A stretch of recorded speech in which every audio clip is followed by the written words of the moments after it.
हमारे सूबे में हुकूमत है, अपने मंशूर के अंदर पहला चैप्टर भूख से आज़ादी पे रखा है। खुराक जे आलमी ॾींहुं जे मौक़े ते हैदराबाद में अक़वाम मुतहिदा जे ज़ैली इदारनि फूड ऐं एग्रीकल्चर यूनिसेफ ऐं UNDP पारां आलमी ऐं मुल्की सतह ते खुराक जी सूरतहाल बाबति रिपोर्ट पधरी कई वई, जंहिंमें ॿुधायो वियो त सॼी दुनिया में 280 मिलियन माण्हू खुराक जी कमी जो शिकार आहिनि ऐं पाकिस्तान में 35 मिलियन माण्हू ग़िज़ाई खोट जो शिकार आहिनि। रिपोर्ट में ॿुधायो वियो त हुकूमत जे इदारनि जी पॉलिसी ऐं फ़नी मदद करण ऐं यूनिवर्सिटियुनि खे तहक़ीक़ जे कम में मदद करण जो फ़ैसिलो कयो वियो आहे, जंहिं जी बुनियाद ते 2030 ताईं हिकु बि माण्हू बुखियो न रहण वारो हदफ़ हासिल कयो वेंदो। तक़रीब में PP जे सेनेटर ताज हैदर रिपोर्ट में ॻाल्हाईंदे चयो त PP जे मंशूर में बुख खां आज़ादी ऐं ज़रई इनकलाब जो प्रोग्राम ॾिनो आहे। मंशूर मूजिबि गुरबत जी लकीर खां हेठि रहंदड़ माण्हुनि जो पहिरीं तरजीह में ख़्यालु रखणो आहे। हिन चयो त असां वटि खुराक जी कमी जो मसइलो न आहे, पर उन जी मुनसिफ़ाना विरासत जो मसइलो आहे। हिन चयो त ॼाणायल रिपोर्ट में अहम तजवीज़ूं ॾिनियूं वयूं आहिनि, जिन जी हासिलात लाइ मुतहरिक थियणो पवंदो।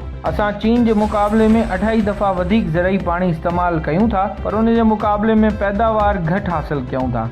हिन चयो त हुकूमत पारां ज़रई तौरु फ़क़ति वॾनि ज़मींदारनि खे सपोर्ट मिलंदी रही आहे, पर ज़रूरत नंढनि आबादगारनि खे लाभ ॾियण जो आहे। उन जो लाभ नंढनि आबादगारनि खे हासिल नथो थिए। वफ़ाक़ी हुकूमत जे कंट्रोल में कमु कंदड़ बेनज़ीर इनकम सपोर्ट प्रोग्राम तहत डेटा मौजूदु आहे। इन करे पॉलिसी दौरान ग़ज़ाई खोट जो शिकार घराणनि खे ई अहमियत ॾियणु घुरिजे। प्रोग्राम में इल्मी, अदबी, समाजी ऐं सियासी माण्हुनि वॾी तादाद में शिरकत कई ऐं अहिड़ी रिपोर्ट खे सराहियो।